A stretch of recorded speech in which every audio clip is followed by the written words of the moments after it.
Next chapter is Zugswang, maybe. All the man wanted to do was play golf and save humanity from nuclear annihilation. Now it looked like he wouldn't get to do either. On the morning of May 1st at Camp David, President Dwight Eisenhower stood on the porch looking out at a cold, steady drizzle. There'd be no more golf today. No round of golf today. He took Mary Jane, his 4-year-old granddaughter, to Camp David's two-lane bowling alley. He ate lunch with his wife, Mammy. Toward between downpours, he did a little skeet shooting at the rifle range. Then the phone call came. It was General Andrew Goodpaster, one of the president's top military advisors, calling from Washington. One of our reconnaissance planes on a scheduled flight is overdue, Goodpaster said, and possibly lost.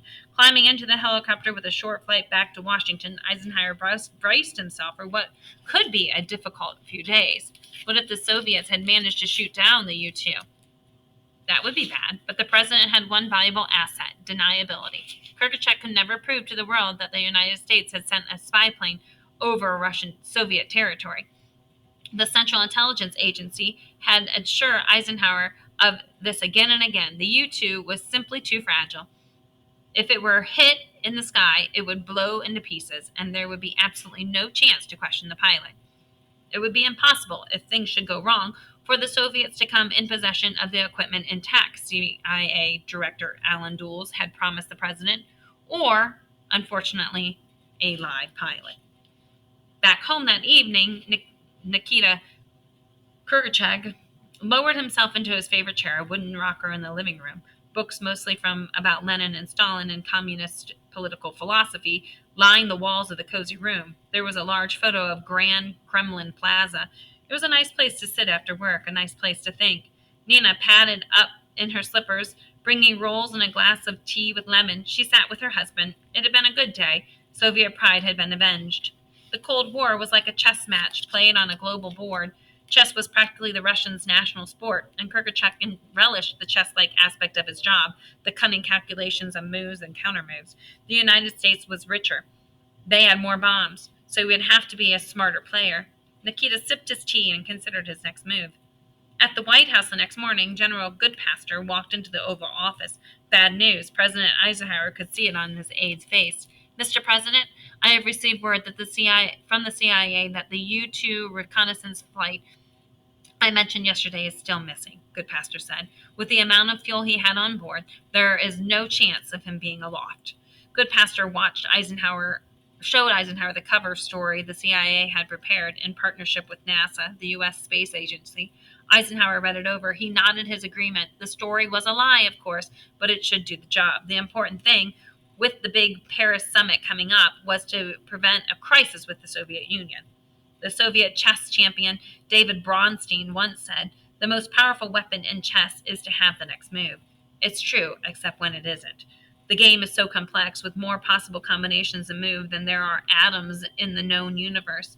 There's an exception to every rule. Sometimes, in rare cases, it's a disadvantage to have the next move. There's even a term for it, a German word, Zugswang, meaning compulsion to move. A player in Zugswang has no good moves.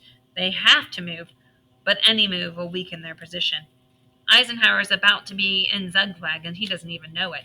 Kershaw saw this. All he had to do was make what chess players call a waiting move, an insignificant move that changes nothing important on the board and gives your opponent the next turn. May 3rd was a rainy day in Moscow. Kirkchuk stopped by a trade fair in the city park. He chatted with reporters and admired displays of goods manufactured in communist countries. No mention of Cold War tensions or the upcoming summit in Paris. Not a word about spy planes or missing pilots, a waiting move. There was a shooting gallery at the fair, and Kerchak took the opportunity to show off his sportsmanship.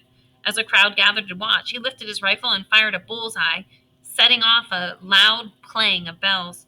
That same day, at 2:15 p.m., sirens wailed in the streets of New York City, the signal of an incoming Soviet attack. Cabs and buses pulled to a side of a street. People raced into buildings or down the steps of a nearby subway station. Children in schools ducked under their desks and covered their heads. A zookeeper at the Bronx Zoo shoved an elephant trying to move the animals inside. At Yankee Stadium, where the Yankees were hosting the Detroit Tigers, the players ran off the field. This was Operation Alert, an annual drill held by the government since 1954. The goal was to prepare Americans for the outbreak of World War III. Planners wrote out realistic scenarios for the alerts. In this case, one 20 megaton bomb detonated above El Guario Airport. Another hit the Naval Yard in Brooklyn, and the third was aimed at the Queensboro Bridge. That level of firepower, the destructive energy of 3,000 Hiroshima bombs exploded all at once, would flatten every building in the city. Of New York City's 8 million residents, the government estimated 4 million would be killed instantly. Most of the rest would die of injuries and radiation poisoning. This time, it was only a drill. At 2:30 p.m., right on schedule, the city came back to life. President Eisenhower's phony cover story hit newspapers the next morning on May 4th. AF searching for lost plane. One read one typical headline. U.S. Air Force plane circled over the mountainous wilds of southeast Turkey today, searching for an experimental jet plane that vanished with its pilots 3 days ago. The article began. The plane belonged to the National Aeronautics and Space Administration. Name of the pilot was withheld. Eisenhower had made his move. Now it was Kirkshaw's turn.